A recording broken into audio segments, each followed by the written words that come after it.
As you noticed, we're filming tonight. It's my honor to be your officiator here this evening, and I have a couple of items to go over. We're working on a schedule of events for the church in 2014, next year. The schedule of events will be things that we'd like to see happen, and we'd like to have your suggestions. You'll notice there's a suggestion box in the lobby here just outside of the sanctuary, as well as downstairs in the social hall. If you have any comments or suggestions, I look forward to reading those. As you notice, we are live streaming tonight, and we're very happy to be doing that. We are now, and this is a thing that Bill and I have discussed, obviously with live streaming, there are people all over the world who are tuning in at the moment, and I'd like to say hello to our friends in Russia, where it's 3:30 in the morning. We salute you for Medev and the rest of you at Moscow, at Cryorus. We thank you for being here. Also, the Jindamani clan over in southern Thailand. Welcome to the Church of Perpetual Life in Hollywood.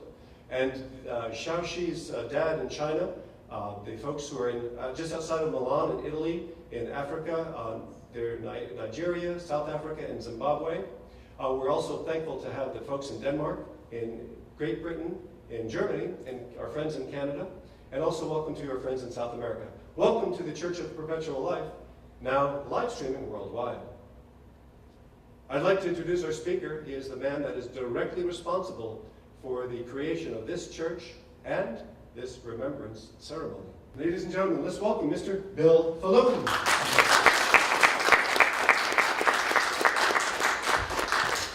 Thank you, Neil. The Church of Perpetual Life was established to unite like-minded individuals into an organization that will teach scientific rationality and accelerate the Creator's plan for mankind to develop technologies that will facilitate the transformation of life into an environment of perpetual duration. No one can rationally argue that illness is preferable to good health. No one can rationally argue that involuntary death is preferable to vibrant life. An increasing number of people are refusing to accept the concept of involuntary death. These enlightened individuals are rebelling against the societal and scientific inertia that is robbing us of our youth, our health, and our very existence. There is a flaw that exists in the minds of many people today that enables them to accept abhorrent traditions, traditions that involve aging, disease, and involuntary death. These abhorrent traditions are accepted as inevitable merely because that's the way it's always happened.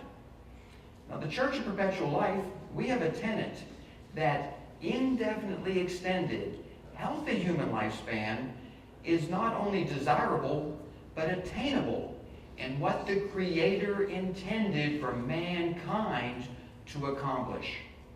Now, tonight we're going to talk about some sentimental traditions that people sometimes yearn for in today's world.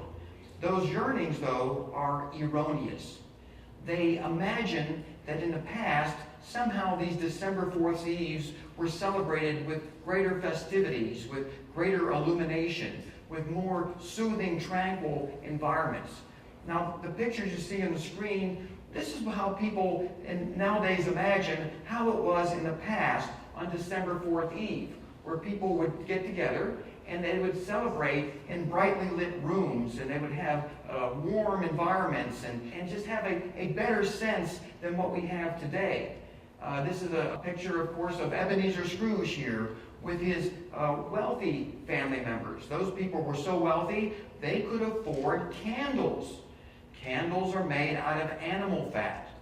Poor people could not afford candles because, you see, the animal fat that they had access to had to be eaten or they would die from famine. So wealthy people could afford candles. But unfortunately, candles weren't a very good source of illumination. I mean, typically something you might imagine looked like this, in reality would look quite a bit darker. A rather dimly lit room in which the lighting would be very limited, would be very expensive. So it was a real challenge even for people who had money to be able to afford to have light in their house after the sun set. Now, what we want to do with this church tonight, we're gonna just create a little bit of the ambiance of what it was really like about 150 years ago to come out after dark, after the sunset. So we just want to lower the lights for a little bit to resemble what it may have been like trying to go to a church where you didn't have much in the way of light. You had a lot of darkness.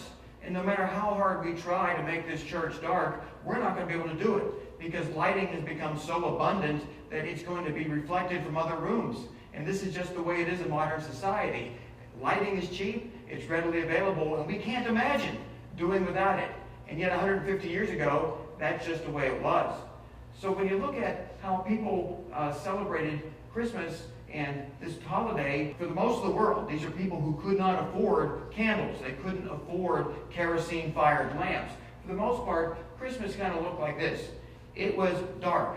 There was nothing for people to see. It was a very dark event. I mean, the sun set, and for those of you who were around during the Hurricane Wilma in 2005 here in South Florida, we learned what it was like to not have electricity because as the sun set, everything got dark, and we were relying on flashlights, generators, whatever we could to enable us to see. So it was a rather pathetic situation. So tonight's presentation is on electricity, but more importantly, on what enables us to have electricity. We need energy. Without energy, there wouldn't be any electricity. It wouldn't matter how many smartphones were invented, how many light bulbs were invented, or music devices. Without the energy to produce the electricity, we'd be in really bad shape. To fully appreciate the progress that we've made over the last 150 years, and that's just a slither of time in the whole of human recorded history, we should appreciate what people went through just 150 years ago if they could afford it. If they could afford it, they would have kerosene lamps, or they would have lamps that were illuminated by whale oil. Whale oil, as you can imagine, was very costly. Most people just couldn't afford it. When the sun went down, it got dark. And that's the way human history was until a very interesting event occurred. We're going to get into that in just a minute. People, if they had some money, if they lived in a big city in the 1820s, and that's really not that long ago in the 1820s, they did have some access to natural gas light. But there were a lot of problems with that. Some people died from the toxic effects of the natural gas. It smelled up the house, and it wasn't always reliable. And it still did not illuminate anywhere near what we would expect and what we would demand today. Some people used turpentine. They used all kinds of flammable materials to create light. And if you could afford it, you did it. Most people could not afford to even light their homes. So we look back on this so-called festive holiday in the past, and we imagine that somehow it was different. It may have been better. But it wasn't. It was quite dark. That changed. That changed in 1859. It changed in a way that resulted in the Industrial Revolution and the lifestyle and the technology that we now enjoy today. And it changed because of an individual. One individual who was persistent enough to discover a way to extract the energy we need to enjoy the light and the power and all the conveniences we have in modern day society. They knew that there was oil seeping out of the ground in certain places of the world. And in western Pennsylvania, people would take the oil seeping out of the ground, put it in a barrel, and sell it. It would be converted into kerosene, and that's what people used to light their lamps. The trouble was, it was very expensive. If you knocked that lamp down in your house, you might burn to death that night. And people, for the most part, just could not afford it.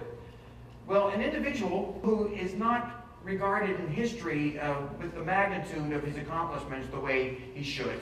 Some of you in high school may have remembered some reference, a passing reference to a man named Edwin Drake. He drilled a hole in western Pennsylvania, supposedly, and according to the history books, and oil shot up all out of the ground. But it wasn't that simple. It really was not that simple. He developed, Edwin Drake on his own, a concept that since you can drill for water in the ground and sometimes find a well and pump the water out, he thought you could do the same thing with oil. But that was not an accepted doctrine back in 1858. most people ridiculed the idea that you could ever drill in the ground and economically pull out oil and use that oil on a commercial basis. But he was persistent. He convinced other people to put up a little bit of money, relatively small amounts of money, to finance his attempts to pull oil out of the ground. He was ridiculed by most people, as most innovators are. Someone comes up with a new concept and it's considered impractical or impossible, or it just won't happen according to the majority of people. But Edwin Drake, he didn't give up. He persisted, even though his investors were growing quite impatient and quite critical. They did not like the idea their money was being spent and he was not finding oil. He would drill these holes in the ground, and the well would collapse, the derricks would collapse into the well itself. He had to figure out all kinds of creative ways to pull oil out of the ground, something we take for granted nowadays. But it wasn't that way in 1858. We're talking about 150 years ago. Nothing, a trivial amount of time in recorded human history. In August of 1859, a fortuitous event occurred. The investors had grown impatient. They didn't feel oil would ever be able to be economically produced by drilling for it. They wrote a letter to Edwin Drake and they said, "Stop it. Stop trying to find oil because this is just not going to work." And the fortuitous event was the post office lost the letter temporarily. It got lost in the mail, and by the time it was eventually delivered, Edwin Drake struck oil. The impact of this is underappreciated today. And that happens with a lot of people, by the way. I'm going to write more and more and give more speeches about just how underappreciated the pioneers in the past were and how that relates to what our objectives are with this church. We're here to facilitate the transformation of life into an environment of perpetual existence. And almost no one in the world believes us. And that's okay.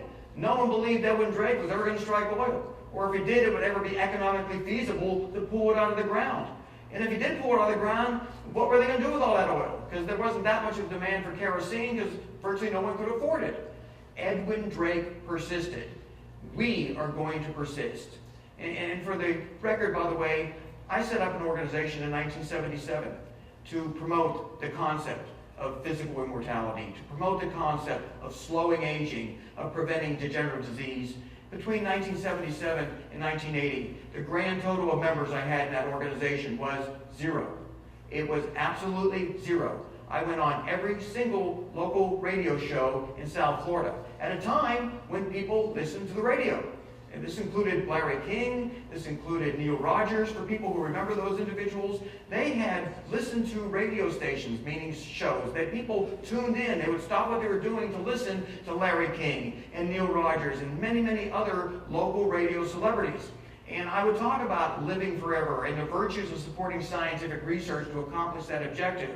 And during the radio show, by the way, I'd have 10 or 20 people calling in, curiosity seekers, asking all kinds of questions. And the grand total, though, in that 3 years of aggressive public relations was 0. Nobody was interested until 1980. We attracted our first member. So I'm persistent. I'm going to continue being persistent. And I'm grateful that others like Edwin Drake were persistent, because what he accomplished with discovering a way to pull oil out of the ground was the Industrial Revolution. Equipment all of a sudden could be lubricated. It could be powered. It gave us the energy to generate electricity. It gave Edison the motivation to develop a light bulb and all kinds of electronic devices because the energy to produce the electricity was available. Before Edwin Drake figured out how to pull the oil out of the ground, no one would have figured out a way to use electricity economically because there was no energy to power it.